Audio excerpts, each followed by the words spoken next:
Veg pulao নাম শুনলেই জিভে জল চলে আসে। সেই ভেজ পোলাও বানাবার জন্য প্রথমে একটা পাত্রে আমি খানিকটা চাল ধুয়ে রেখেছিলাম, সেটা তার মধ্যে দিয়ে ফুটতে দিয়ে দেবো। আর এদিকে আমি সব সবজিগুলো কেটে রেখেছি, তাই একটা কড়াই নিয়ে নিয়েছি। ওই কড়াইয়ের মধ্যে 2টো পেঁয়াজের টুকরো দিয়ে দিয়েছি,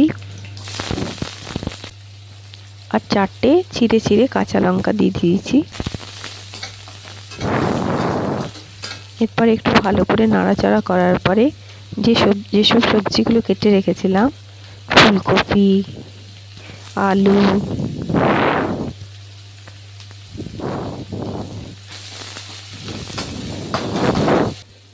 শিমলা মির্চ,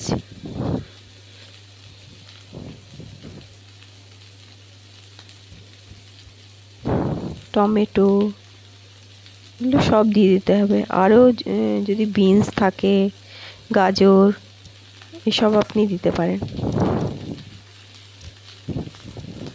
আর আমার কাছে মটরশুঁটি ছিল, সেই মটরশুঁটিও তার মধ্যে দিয়ে দিলাম। এরপর নাড়তে চাড়তে থাকবো। কিছুক্ষণ পরে একটু যখন নরম হয়ে যাবে তখন তার মধ্যে একটু নুন দিয়ে দিতে হবে পরিমাণ মতো, একটু রঙের জন্য একটু হলুদের গুঁড়ো, ধনে গুঁড়ো, জিরা গুঁড়ো, আর রেড চিলি পাউডার, আর একটু গরম মশলাটা আমি আগেই দিয়ে দিই। এরপর ভাজতে থাকবো। খানিকক্ষণ নাড়াচাড়া করার পর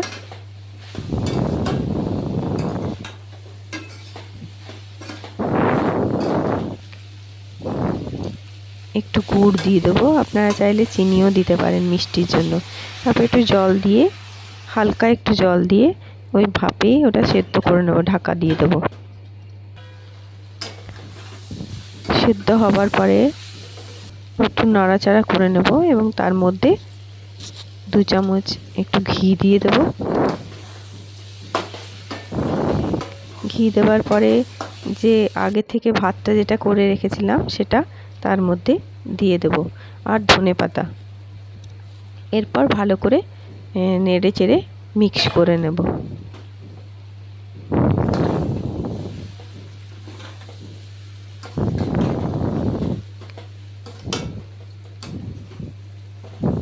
মিক্স করার পরে এই ভেজ পোলাও রেডি।